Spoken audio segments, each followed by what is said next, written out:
Bunda itu sebelum sarapan kebiasaannya minum jamu dulu ya. Itu ada kayu secang, kunyit yang digeprek, jintan hitam dan lada hitam. Terus itu soto ya. Pagi ini Bunda sarapannya soto. Tapi ini ayamnya bukan ayam kampung ya. Karena ini beli. Biasanya kalau Bunda itu bikin soto itu pakai ayam kampung. Karena ini beli ya nggak pakai ayam kampung ya. Bismillahirrahmanirrahim. Terus kalau siang biasanya ya camilannya es krim. Ini ada sari kedelai dingin ini. Terus yang ini sari kedelai yang putih ini ya. Terus yang hijau ini sari kacang hijau. Mari sarapan ya. Bismillahirrahmanirrahim. Bismillahirrahmanirrahim. Assalamualaikum warahmatullahi wabarakatuh. Ini ada yang bertanya mengenai BAB sering, BAB tidak lancar, badan goyang, terasa seperti di kapal, badan lemas. Ini kalau dari sisi akhlak, BAB sering. BAB sering ini maksudnya bukan mencret-mencret ya. Beda. Jadi buang air besarnya itu normal, tapi sering. Ini kalau dari sisi akhlak, sering ngomel dalam rumah tangga. Kalau BAB tidak lancar, sering menyimpan masalah, tidak diomongkan. Biasanya orangnya tuh pendiam ya, tidak suka bicara. Jadi sering menyimpan jengkel, itu bisa BAB tidak lancar. Atau kalau ada sesuatu itu tidak cocok, itu langsung dikonter langsung. Itu biasanya BAB tidak lancar. Tidak lancar itu maksudnya keras ya. Jadi agak sulit, buang air besarnya itu agak sulit. Kalau mengenai badan goyang terasa seperti di kapal, ini ya insya Allah karena amalan salah ya. Amalan salah itu maksudnya ya misalnya ada seorang ustadz memberikan ijazah, ayo amalkan ini biar kamu selamat, biar kamu dapat jodoh. Nah itu kan namanya amalan salah. Itu ya karena baca Qur'annya atau baca sholawatnya niatnya bukan karena Allah. Nah itu nanti akan mendapatkan ilmu musyrik ya. Amalan semacam ini ya namanya amalan salah ya. Ini tidak ada tuntunannya dalam Al-Quran. Jadi kalau dalam Al-Quran itu kan dijelaskan inna sholati wa nusuki wa mahyaya wa mamati lillahi rabbil alamin, hanya untuk Allah.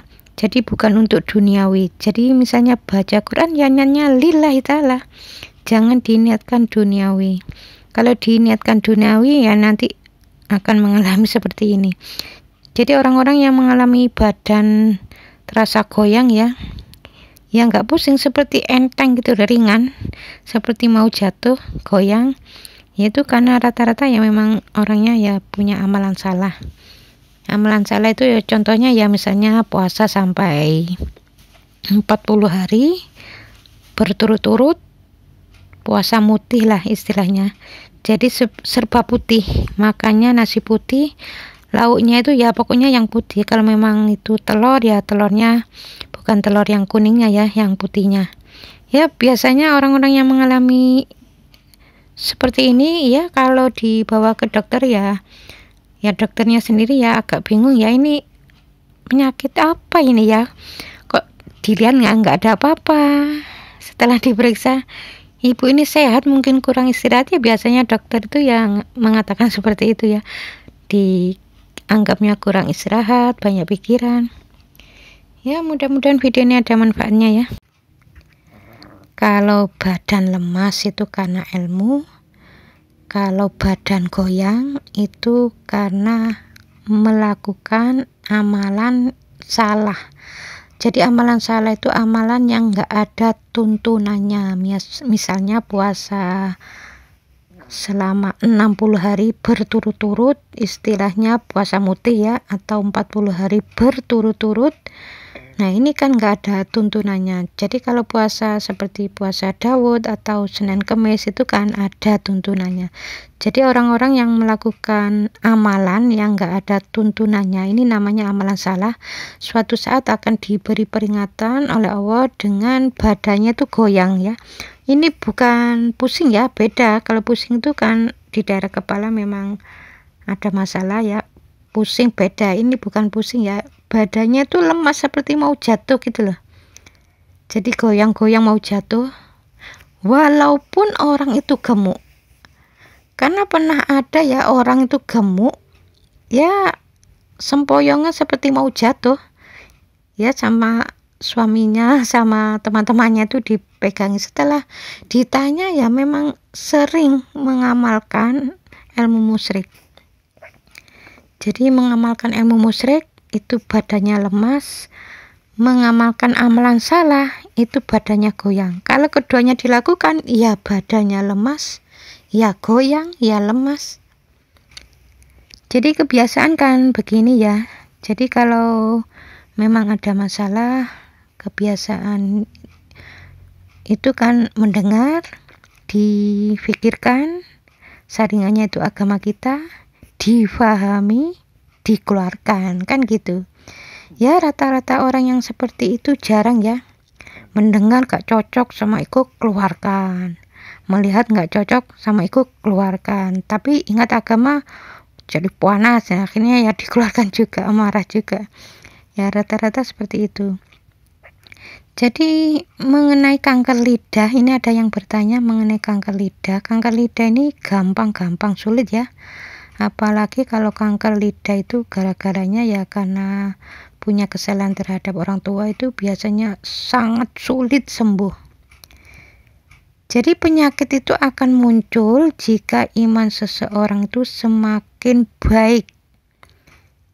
Jadi misalnya ada orang di usia 43 sudah kena kanker lidah. Padahal kesalahannya ini bukan terhadap orang tua ya. Ketika ditanya ternyata dengan istri. Harusnya kalau usia 43 itu ya dengan orang tua. Jadi munculnya penyakit itu kalau memang di usia 50 ke atas, itu kalau ditanya, oh ya punya kesalahan terhadap istri, harusnya 50 ke atas. Ini 43 kok sudah dimunculkan, berarti di sini insya Allah menandakan iman orang yang sakit itu bagus.